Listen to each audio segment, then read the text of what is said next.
नारायण नारायण नारायण। चतुरता पर एक बुढ़िया का दृष्टांत। एक बुढ़िया थी, वह बड़ी गरीब थी। उसको आंखों से सूझता नहीं था। उसके एक लड़का था, उसका विवाह नहीं हुआ था।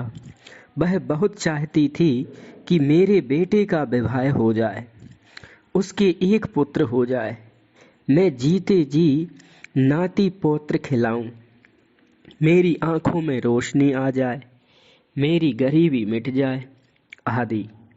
इन सभी मनोरथों को लेकर उसने भगवान शिव की आराधना की। उसने सुन रखा था कि शिव जी आशुतोष हैं और अवगणदानी हैं, मन चाहा वरदान देने वाले हैं। अतः उसने बड़े भाव से श्री शिव जी की उपासना की। अपने विरध को चरितार्थ करते हुए शिव जी ने शीघ्र ही उस पर प्रसन्न होकर उसे दर्शन दिया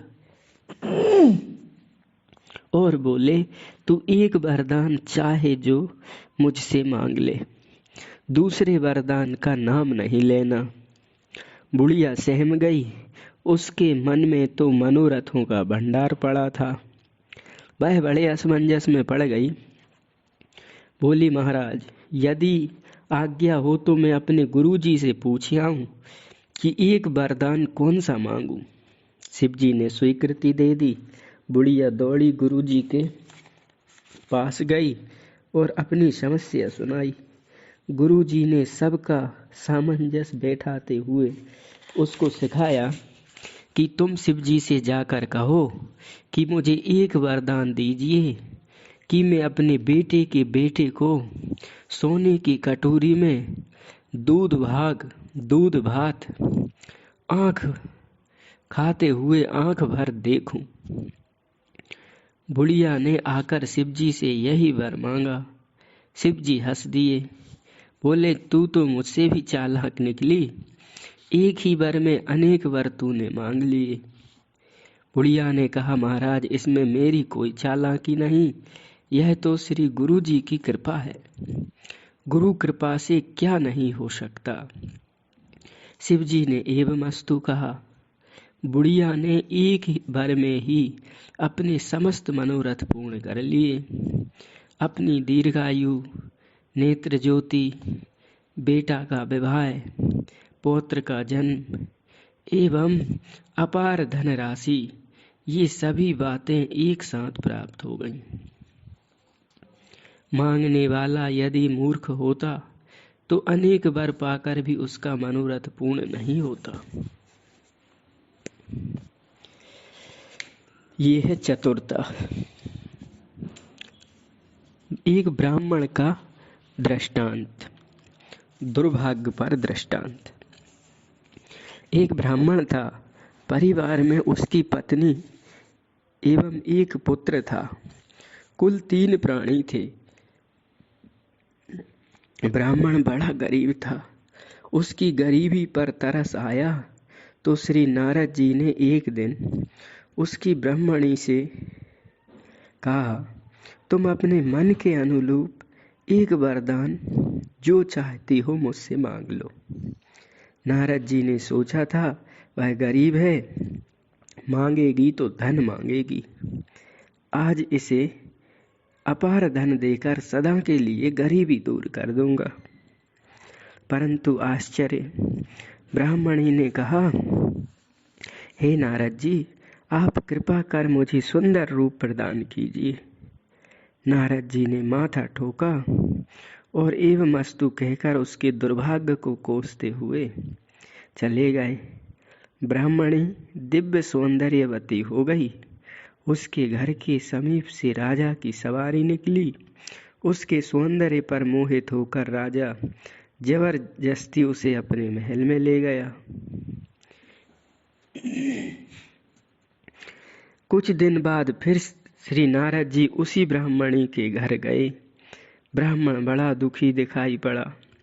दया करके नारद जी ने ब्राह्मण से भी एक बार मांगने को कहा। ब्राह्मण अपनी पत्नी पर कुड़ा हुआ था कि उसने सुंदर रूप क्यों मांगा। यदि सुंदरी ना बनी होती तो राजा उसे नहीं ले जाता। अतः उसने क्रुद्ध होकर नारद जी से यह वर मांगा कि मेरी ब्राह्मणी जो सुंदरी बनकर महल में रह रही है वह सूकर मुखी हो जाए। श्री नारद जी लाचार एवं मस्तु कहकर चलते बने। ब्राह्मणी तत्काल कुरूपा हो गई। राजा ने मारकर घर से निकाल दिया। वह जहाँ तहाँ भटकती रही। कुछ दिन बाद नारद जी उसी ब्राह्मण के पुत्र के पास गए और बोले कि मैंने तो तुम दोनों की गरीबी दुख दीनता दूर करने के लिए 2 बार अवसर दिया। तुम्हारी माता और पिता जो मन चाहा मांगने का, परंतु दुर्भाग्यवश मेरे दोनों वरदान व्यर्थ हो गए। अब एक बार जो चाहो सो मांग लो। लड़के ने हाथ जोड़कर कहा, नारद जी आप मुझे यही वर दीजिए कि मेरी मैया जैसी पहले थी वैसी होकर घर आ जाए। श्री नारद जी ने झुंझलाकर एवं अस्तु कहा और उन तीनों की मूर्खता और मंद भाग को कोसते हुए चले गए। ब्राह्मणी फिर पूर्व रूप को प्राप्त कर घर आ गई। आपने देखा 3 वरदानों का अवसर मिलने पर भी ये सब ज्यों के त्यों रह गए। बुढ़िया ने एक ही वरदान में अपना सब सुधार लिया। इस प्रकार श्री तुलसीदास जी ने भी एक ही वरदान में सबका दर्शन मांग लिया। श्री ऐसी दुर्भाग्य और चतुरता पर था। अब संत का प्रभाव पर दृष्टांत।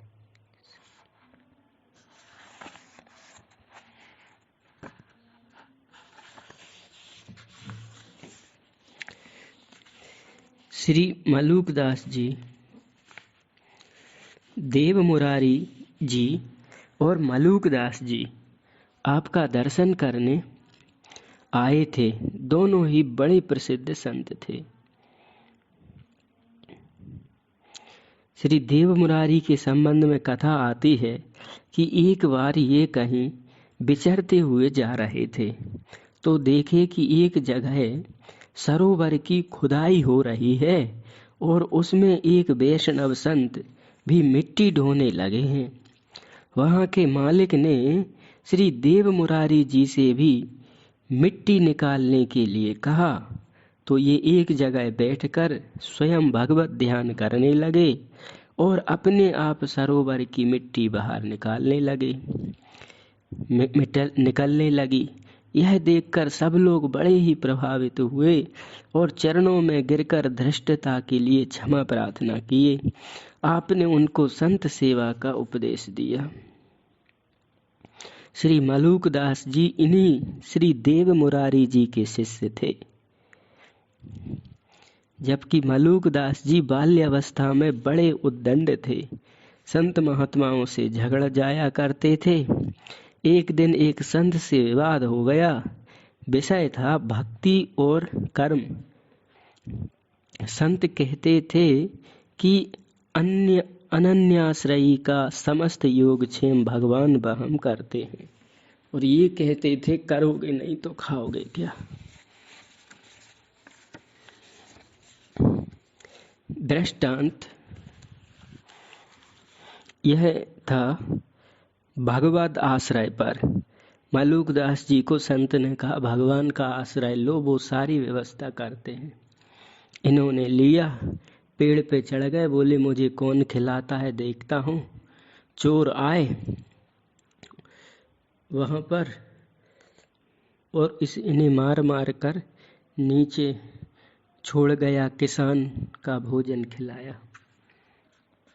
अब अगला दृष्टांत है एक ओझा बाक चातुरी।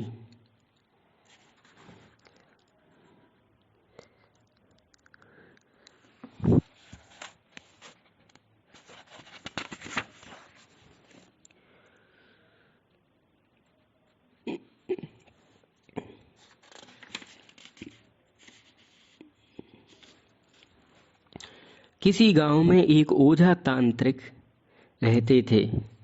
वे भूत प्रेत आदि बाधाओं को बात ही बात में भगा देते थे। एक बार उनके पास एक मनुष्य ने आकर प्रार्थना की कि मेरे लड़के को भयंकर भूत लगा है, किसी भी प्रकार नहीं छोड़ रहा है, लड़का मरने वाला है। वह भूत कई लड़कों को मार चुका है। जंगल में एक नदी किनारे पीपल वृक्ष पर अपना निवास बताता है। ओझा ने कहा, चिंता मत करो, घर को चलो। जब तुम्हारे घर पर जाऊं तब तुम मुझसे कहना कि महाराज, मेरे घर में 2-3 दिन से बड़े बड़े भारी भयंकर राक्षसों ने आकर अड्डा जमा लिया है। वे कहते कि अब हम लोग इस गांव में किसी भूत या प्रेत को नहीं रहने देंगे। अब केवल लड़के के रहने मरने का भय हमें नहीं है। उन राक्षसों ने इस गांव की रक्षा कीजिए उन राक्षसों से। वह मनुष्य घर आया और ओझा के आने पर वही ओझा की सिखाई हुई बात कही, जिसे सुनकर भूत भयभीत हो गया और तुरंत लड़के को छोड़कर भाग गया। इस प्रकार ओझा ने केवल बात बनाकर भूत को भगा दिया। बात बचावे प्राण।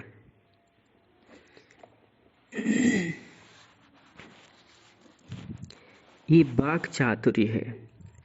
वाक चातुर्य पर एक और दृष्टांत, बादशाह और संत।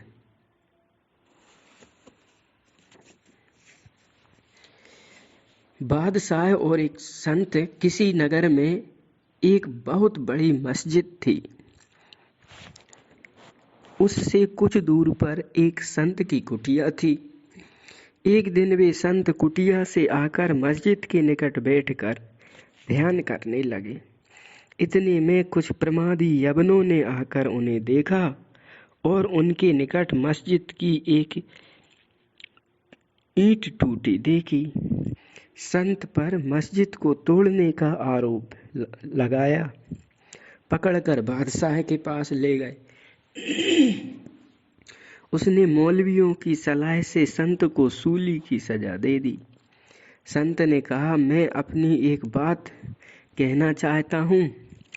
अंतिम बात सुनाने का मुझे अधिकार है, सुनना भी आपका कर्तव्य है। बादशाह ने कहा, सुनाओ। संत ने कहा, मस्जिद एक भौतिक ईश्वर की उपासना का स्थान है। ईंट चूना से उसे मनुष्य के द्वारा बनाया गया है। उसकी एक ईंट के टूटने से संदेह में मुझे मौत की सजा दी जा रही है। मनुष्य का शरीर ईश्वर के द्वारा निर्मित है और ईश्वर का मंदिर है। इसे पूर्णतया नष्ट कर देना कितना बड़ा अपराध है। एक ईंट की टूटने की सजा मौत है, तो फिर पूरे ईश्वर के मंदिर को नष्ट कर देने पर तुम लोगों को कौन सी सजा मिलनी चाहिए। यह सुनकर बादशाह मुस्लिम ने तौबा किया और संत का बड़ा भारी उपकार माना कि मुझे आपने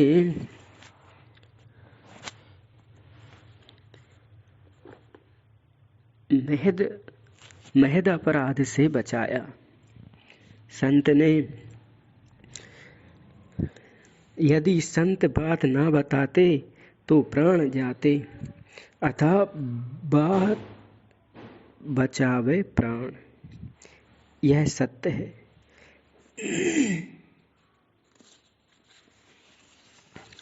अगला दृष्टांत,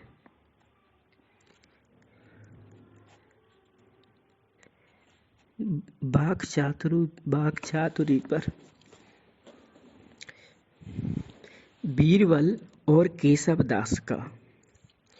ओरछा निवासी श्री केशवदास कवि ने रसिक प्रिय नामक ग्रंथ की रचना की और उसे ओरछा नरेश को समर्पित किया, जिसे देखकर वे बहुत प्रभावित हुए। उन्होंने 1,00,000 रुपया और 1 हाथी केशव कवि को पुरस्कार रूप में प्रदान किया। फिर पूछा कि आप इस पुरस्कार को पाकर संतुष्ट हुए या नहीं। केशवदास ने कहा, राजन, मैं अपने संतोष से और आपके स्वागत सत्कार से प्रसन्न हूँ। सम्मान पूर्वक पान ही पर्याप्त है, अन्यथा 1,00,000 रुपया और 1 हाथी तो मेरी एक एक बात का मुझे मिलता है। इतने विशाल ग्रंथ में ना जाने कितनी बातें हैं। ओरछा नरेश एवं सभी सभासदों ने कहा, आपकी इस बात पर कैसे विश्वास किया जाए। केशव कवि ने कहा, मैं अपनी बात को सत्य प्रमाणित करूंगा। आप मेरे साथ अपना गुप्तचर भेज दीजिए और मुझे समय दीजिए। राजा ने ऐसा ही किया। केशवदास दिल्ली गए और एक बगीचे में ठहर गए। बादशाह को समाचार मिला कि ओरछा के राजकवि पधारे हैं। उसने शीघ्र ही बीरबल को बुलाकर कहा, संपूर्ण स्वागत सामग्री के साथ जाओ और उनका स्वागत करो। बीरबल पहुँचे तो उनके समीप आने पर केशव कवि ने इनकी ओर पीठ कर लिया और पीठ की ओर देखने लगे, पीछे की ओर देखने लगे। बीरबल की समझ में नहीं आया तो उन्होंने पूछा, मैं तो आपका स्वागत करने आया और आप मेरी ओर पीठ कर दिए, ऐसा क्यों?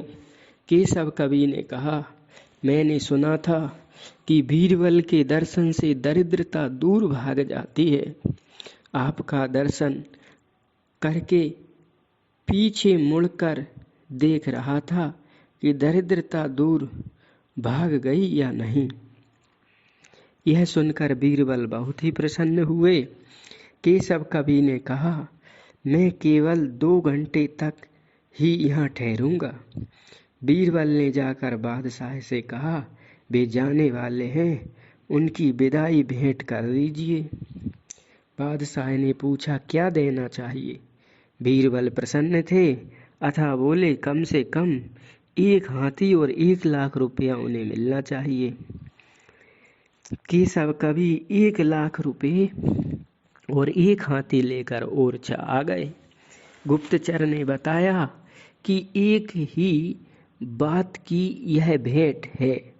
यदि बात बनाकर बीरबल को प्रसन्न न करते तो 100-200 रुपये ही भेंट में मिलते। बात की चतुराई पर।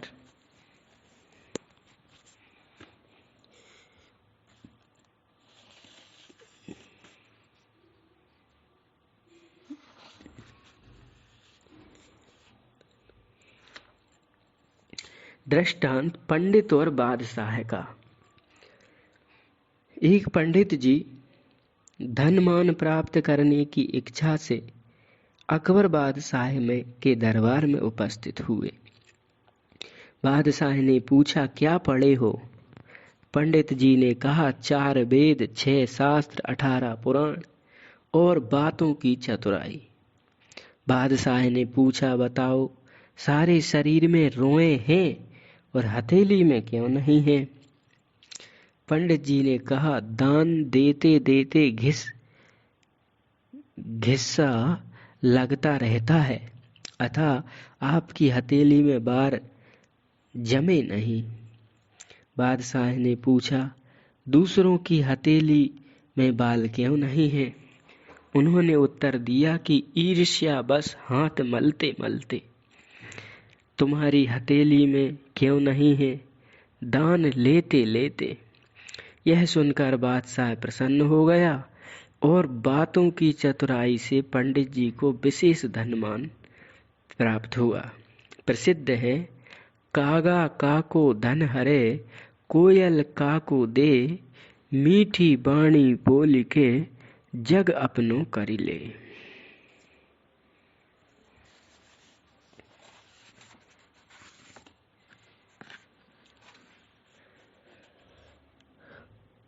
अगला दृष्टांत गुनी और पंडित चातुरी पर। ये वाक चातुरी थी। अगला दृष्टांत चातुरी पर गुनी और पंडित जी का।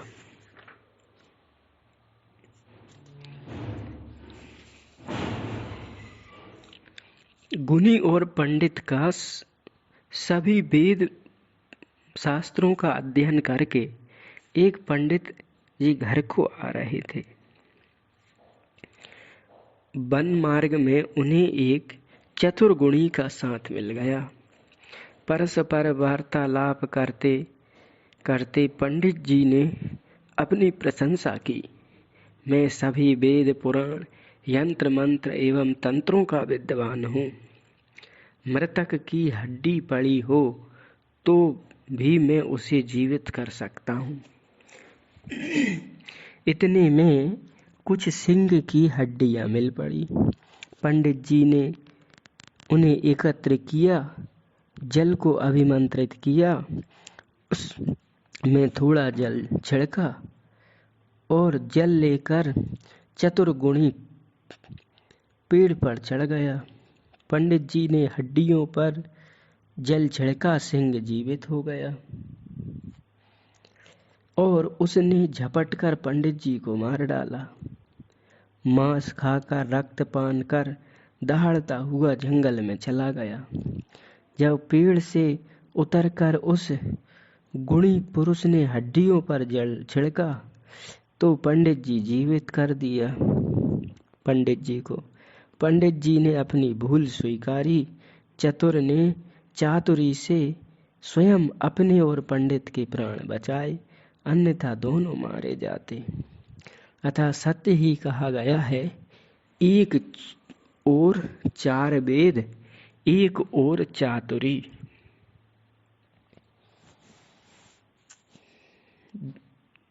दृष्टांत दो विद्वानों और एक राजा का।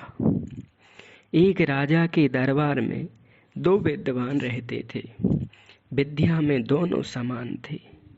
एक को राजा 5 रुपया मासिक वेतन देता और दूसरे को 500 रुपया रोज।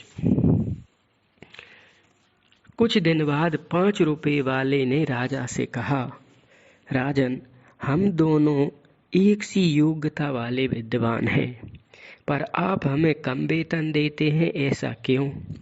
राजा ने कहा, इसका कारण किसी दिन बताएंगे।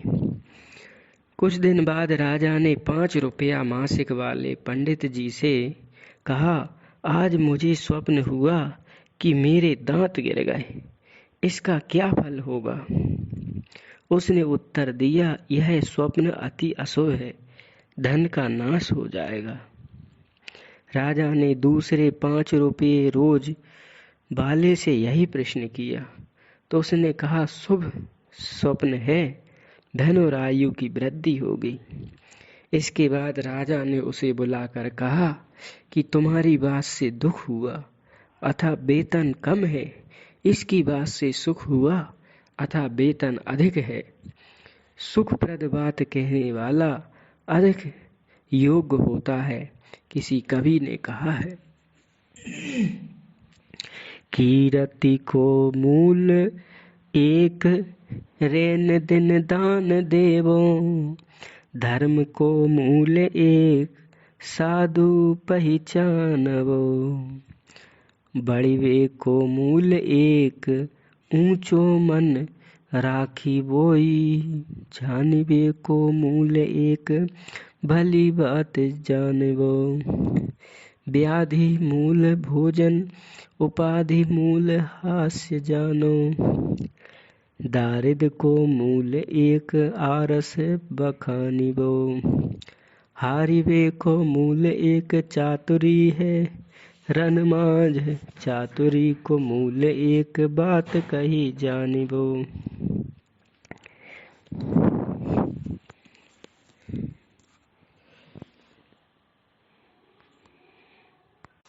दृष्टांत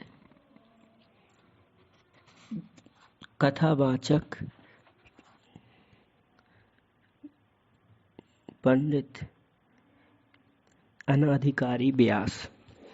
एक राजा और वैष्णव का भागवत अध्ययन पर दृष्टांत। एक राजा और वैष्णव का। एक राजा था, उसने किसी दिन कथा में श्रीमद् भागवत की महिमा सुनी तो उसे पढ़ने की रुचि उत्पन्न हुई। उसने घोषणा की कि जो विद्वान मुझे श्री भागवत पढ़ा देगा उसे मैं आधा राज्य दे दूंगा। यह सुनकर एक बहुत बड़े विद्वान ने आकर राजा को पहले व्याकरण पढ़ाया और फिर भागवत पढ़ाया। पुनः राजा से बोला कि अब आप आधा राज्य दीजिए। राजा ने कहा, मेरी समझ में नहीं आया। उस पंडित ने पुनः पुनः पढ़ाया। राजा यही कहता रहा कि मेरी समझ में नहीं आया, अभी मुझे भागवत नहीं लगी। पंडित जी ने कहा, आपको राज्य का लोभ है अतः आप देना नहीं चाहते हो। सभी श्लोकों का शुद्ध अर्थ करना तुम्हें आ गया है, फिर कैसे कहते हो कि भागवत नहीं लगी। राजा ने कहा, लगने का अर्थ यह है कि मुझे ज्ञान वैराग और भक्ति हो जाए, राज्य आदि की आसक्ति मिट जाए, पर ऐसा नहीं हुआ। अंत में राजा ने अपनी जिज्ञासा एक वैष्णव संत के सामने प्रकट की। संत ने कहा कि पंडित जी लोभवश पढ़ा रहे हैं, दूसरे आपने हरि शरणागत होकर वैष्णवता धारण नहीं की, अतः आपको भागवत नहीं लगी। विष्णु दीक्षा विहीना नाम नाधिकारा कथा श्रवे। विष्णु दीक्षाहीन को कथा सुनाने का अधिकार नहीं है। यह रहस्य जानकर राजा ने संत से दीक्षा ली और संत ने निष्काम भाव से पढ़ाया। तब राजा को विशुद्ध भक्ति प्राप्त हो गई। राजा ने संपूर्ण राज्य संत के चरणों में समर्पित कर दिया, पर वे तो विरक्त थे अतः उन्होंने स्वीकार नहीं किया। संत के साथ वन में जाकर राजा भक्ति परायण हो गया। श्रोता वक्ता एवं पढ़ने पढ़ाने वालों का एक सा भाव होने पर सिद्धि होती है। अतः भागवत फिर लगी जब निष्कामता आई, जब भजन में भक्ति में सत्संग में रस बढ़ा। दो कथावाचक अनधिकारी व्यास। अगला दृष्टांत।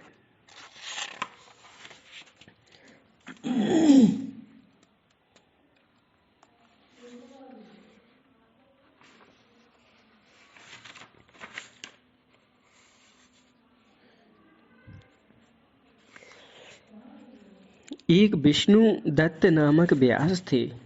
उन्होंने नैमिषारण्य में आराधना करके सिद्धि प्राप्त की थी।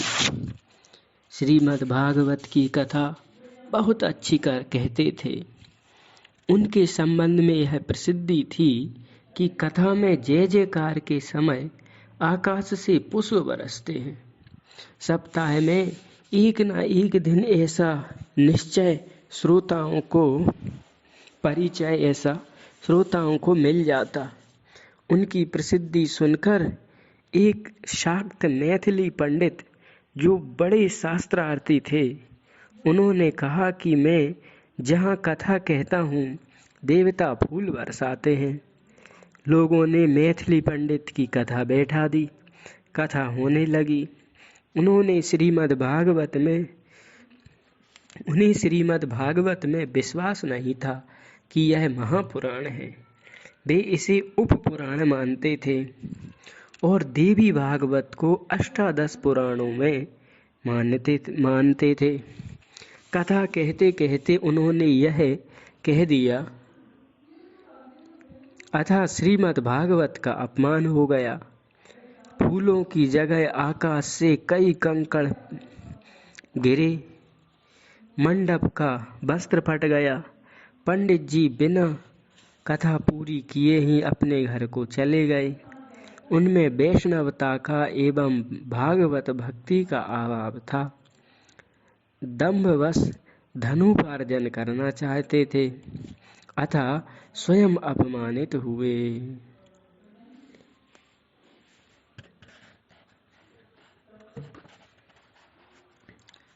अगला दृष्टांत अनाधिकारी व्यास के बाद समर्थ जी का सेवक। गुरु भक्ति पर दृष्टांत। समर्थ जी का सेवक। समर्थ जी के सेवक का समर्थ श्री रामदास जी वृद्ध हो गए थे। उनके मुख में एक भी दांत नहीं था, परंतु पान प्रसाद में आपकी निष्ठा थी, अतः उन्हें पनवट्टे में कूट कर पान दिया जाता था। एक दिन पान में चूना अधिक हो गया। उसे खाने से श्री समर्थ जी के मुंह में छाले हो गए। वे परम सहिष्णु थे, अतः कुछ बोले नहीं, किंतु जिन सेवक की पान देने की सेवा थी उसे बड़ा दुख हुआ। गुरुदेव को पुनः ऐसा कष्ट नहीं होना चाहिए। सोचते सोचते उसने एक उपाय सोच लिया। अब वह पान को पहले अपने मुख में रखकर चबाता, उसके बाद श्री समर्थ जी को दे देता। इस प्रकार उसकी सेवा चलती रही। एक दिन किसी ने देख लिया तो बड़ी गिलानी हुई। उसने छत्रपति शिवाजी से जाकर कहा। क्रोध में भरे शिवाजी श्री समर्थ जी के समीप आए और उन्होंने गुरुदेव को तांबूल देने वाले सेवक की अशिष्टता बतलाई। तो गुरुदेव श्री समर्थ ऐसे भोरे बन गए कि जैसे कुछ जानते ही ना हो। उन्हें सेवक की निष्ठा का पूरा पता था। उन्होंने उस सेवक को बुलवाया। छत्रपति शिवाजी उससे बोले, तुम जिस पनवट्टे में पान कूट कर गुरुदेव को देते हो उसे ले आओ। सेवक चला गया और थोड़ी देर में लौट कर आया तो उसके हाथ में रक्त से सना थाल था और वह स्वयं रक्त से लथपथ था। वह अपना पूरा जबड़ा काट कर थाल में रखकर लाया था। थाल रखकर वह गुरु चरणों में गिर पड़ा और दिव्य देह प्राप्त कर भगवान श्री राम की सेवा में उपस्थित हो गया। शिवाजी सिर झुकाए, आंखों से अश्रु की धारा बहा रहे थे। गुरु भक्ति और सेवा धर्म का आदर्श प्रकट हुआ। सेवक कसौटी पर खरा उतरा। ऐसे भी भाव गुरु भक्ति लोगों में होती है, अतः गुरु भक्ति पर समर्थ जी के सेवक का यह दृष्टांत। अगला दृष्टांत पुंडरीक विद्यानिधि का गोप्य प्रेम पर।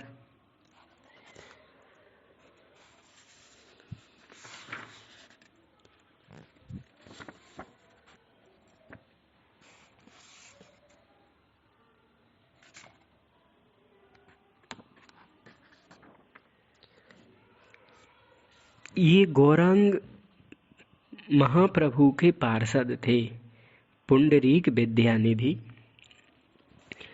दर्शनार्थ नवद्वीप आए, पर महाप्रभु के पास न जाकर एक भक्त के यहाँ ठहरे। महाप्रभु जी ने अपने पार्षदों से कहा, आज कोई परम रसिक महाभागवत पधारे हैं। लोगों ने ढूंढा पर वे ना मिले। तब स्वयं महाप्रभु जी सभी भक्तों को साथ लेकर जहाँ ठहरे थे वहाँ पहुँच गए लोगों ने उनके राजसी भेष को देखा, परंतु बहुमूल्य वस्त्र, इत्र की सुगंध, बालों में फुलेल, मुख में पान, ऐसा श्रृंगार देखकर लोगों ने उन्हें रजोगुणी समझा। इनके भाव को प्रकट करने के लिए महाप्रभु जी ने श्री भागवत का श्लोक गान करने की आज्ञा दी, जिसे सुनते ही पुंडरीक विद्यानिधि में अष्ट सात्विक भावों का उदय हो गया। वे पलंग से नीचे गिर पड़े, शरीर पसीने से लथपथ हो गया, रज में लौटने लगे। यह देखकर सभी ने उन्हें परम अनुरागी संत जाना। गदाधर दास ने भी उन्हें रजोगुणी माना। अब उनके प्रेम को देखकर प्रभावित हुए। उन्होंने अपने अपराध से के प्रायश्चित में विद्यानिधि की शिष्यता स्वीकार कर ली।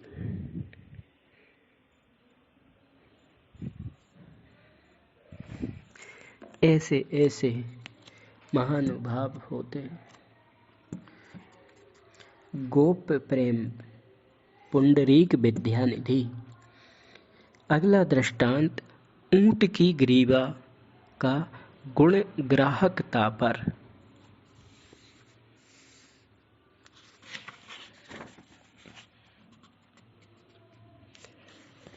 दो संत एक साथ विचर रहे थे।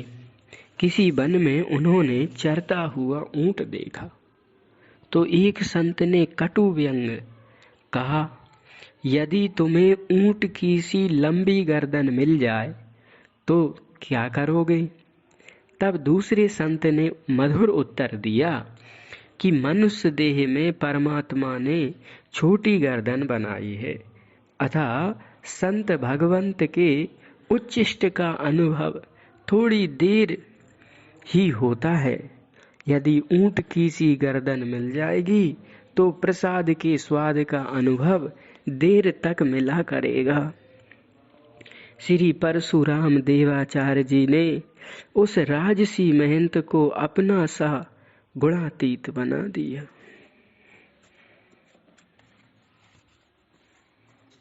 ऐसे ऐसे महानुभाव होते हैं। अगला दृष्टांत प्रियादास और सेठ का धामवास पर। प्रियादास और सेठ का धामवास पर दृष्टांत। श्री प्रियादास जी वृंदावन में श्री भक्तमाल की कथा कहते। वृंदावन के भक्तजन बड़े प्रेम से सुनते। होली एवं झूलोनोत्सव के अवसर पर बाहर के प्रेम भी आकर कथा सुनते। धीरे धीरे दिल्ली के कई भक्त वृंदावन एवं कथा के प्रेमी बन गए। नियम से प्रतिवर्ष आने लगे।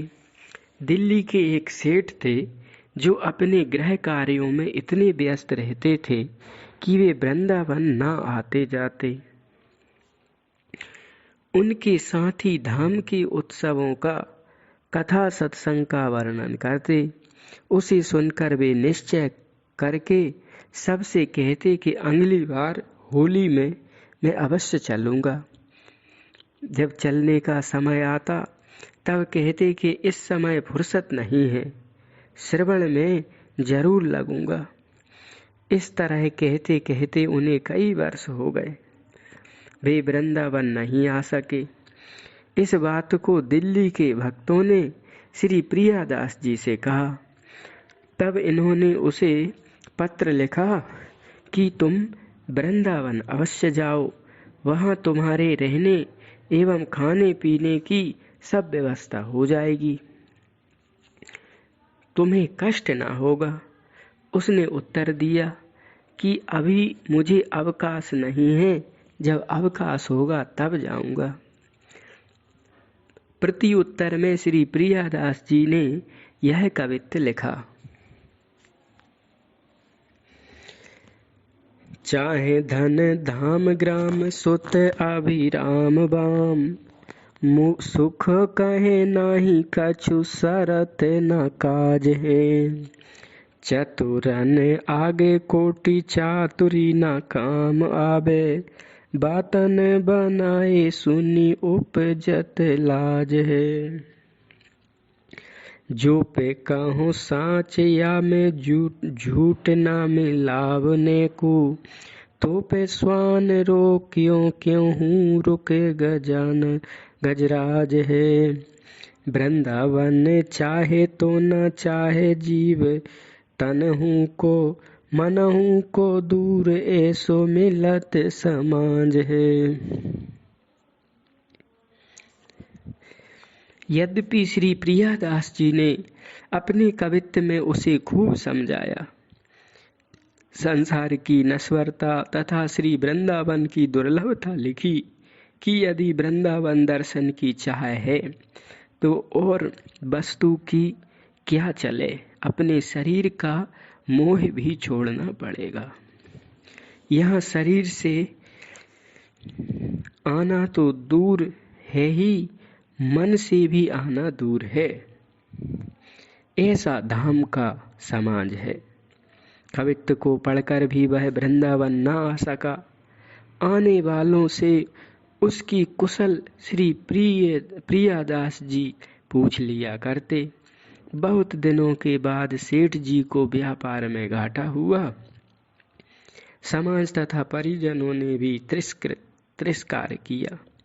तब सेठ जी को ग्लानि और अशांति हुई। उसे दूर होने का आश्वासन देकर लोग उन्हें कठिनाई से वृंदावन लाए।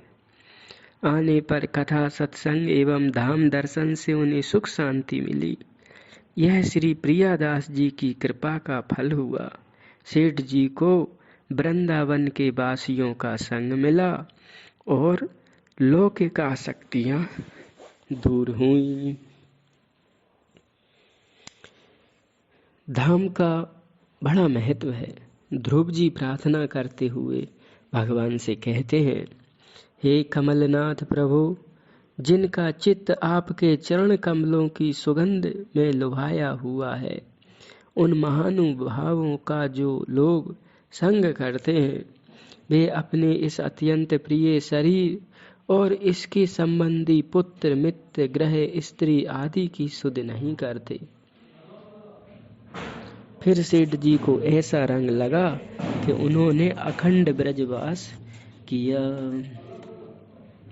यह प्रियादास और सेठ की धामवास पर दृष्टांत। अगला दृष्टांत केशव कवि का काव्य प्रकाश पर केशव कवि का दृष्टांत।